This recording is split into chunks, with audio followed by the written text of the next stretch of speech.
ప్రజలు తిరస్కరించిన వారి వెనుక తానెందుకు ఉంటానని ముఖ్యమంత్రి రేవంత్ రెడ్డి అన్నారు. తాను ఎవరి వెనకాల నేనని, ప్రజల వెనుక మాత్రమే ఉంటానని స్పష్టం చేశారు. అవినీతి సొమ్ము పంపకాల్లో తేడాల వల్లే బీఆర్ఎస్ నేతల మధ్య విభేదాలు వచ్చాయన్న రేవంత్ రెడ్డి మీ కుల కుటుంబ పంచాయతీల్లో తమను తీసుకురావద్దని అన్నారు. ఒకప్పుడు ఏ పార్టీని బతకనియేమో, ఎవరు రాజకీయం కాదు కదా, నిద్రలో కూడా శాసనసభ్యులు అవుతామన్న ఆలోచన చెయ్యొద్దు అని ఆనాడు అక్రమ కేసులు పెట్టి ఎందరిని ఎంతమందిని జైళ్ళకు పంపించారు. ఇవాళ వాళ్ళే తన్నుకొని చేస్తున్నారు. ఒకరు కడుపులో కత్తులు పెట్టుకొని కౌగిలించుకుంటున్నారు. ఎవరు అక్కర్లేదు వాళ్ళని వాళ్ళే పొడుచుకుంటున్నారు. విపరీతమైన అవినీతి సొమ్ము వచ్చిన తర్వాత సొమ్ముల పంపకాలలో కుటుంబ పంచాయతీలు ఇవాళ కుటుంబంలోనే ఒకరు సహించుకోలేని పరిస్థితి. ఒకరి మీద ఒకరు యాసిడ్ దాడులు చేసుకోవాలని ఒకరిని ఇంకొకరు నవ్వుతూనే కడుపులో కత్తులు పెట్టుకొని కౌగిలించుకునే పరిస్థితులు ఈ రాష్ట్రంలో దాపురించినాయి. పాపం ఊరికే పోదు.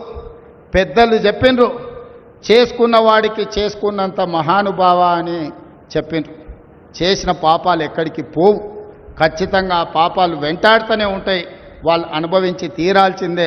ఆయన వెనకాల ఈయన ఉన్నాడని, ఈయన వెనకాల ఆయన ఉన్నాడని నేను ఒక మాట చెప్పదలుచుకున్నాను. అంత చెత్తగాళ్ళ వెనకాల నేనెందుకు ఉంటానయా?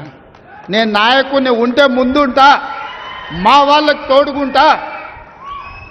వాళ్ళ కుటుంబాలు వాళ్ళు కత్తులతో పొడుచుకొని హరీష్ రావు, సంతోష్ రావు వెనకాల రేవంత్ రెడ్డి ఉన్నాడు అని ఒకరంటే, లేదు కల్వకుంట్ల కవిత గారు వెనకాల రేవంత్ రెడ్డి ఉన్నాడని. మీరంత దిక్కుమాలని తెలంగాణ ప్రజలు బండకేసి కొడితే మీ వెనకాల ఎవడన్నా బుద్ధునోడు ఉంటాడా? అన్నం తినవాడు ఎవడన్నా మీతోను ఉంటాడా? నేను ఉండేది పాలమూరు జిల్లా 4 కోట్ల తెలంగాణ ప్రజల వెనుక ఉంటా, తోడుంటా, వాళ్ళ కోసం పని చేస్తా. నాకంత సమయం లేదు ఇంత పనికిమాలతో కలిసి. లేకపోతే వాళ్ళ మీకు మీరే పంపకాలలో వచ్చిన పంచాయతీలు మీరే పొడుచుకుంటారు. మేము చూస్తే చాలు. జరుగుతున్న పరిణామాలు అందరికీ తెలుసు. దయచేసి మీ వివాదంలోకి మీ కుటుంబ పంచాయతీలను, మీ కుల పంచాయతీలను మమ్మల్ని లాగకండి. మాకు ఎలాంటి ఆసక్తి లేదు. మిమ్మల్ని ఎప్పుడో ప్రజలు తిరస్కరించిండ్రు. మీరు కాలం చెల్లిన 1000 రూపాయల నోటు లాంటోళ్ళు. కాలగర్భంలో కలిసిపోతుంది ఆ పార్టీ.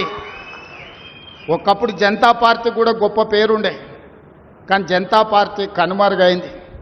ఆ తర్వాత తెలుగుదేశం పార్టీ ఒక అద్భుతమైన పార్టీ, చాలామందికి అవకాశాలు కల్పించిన పార్టీ.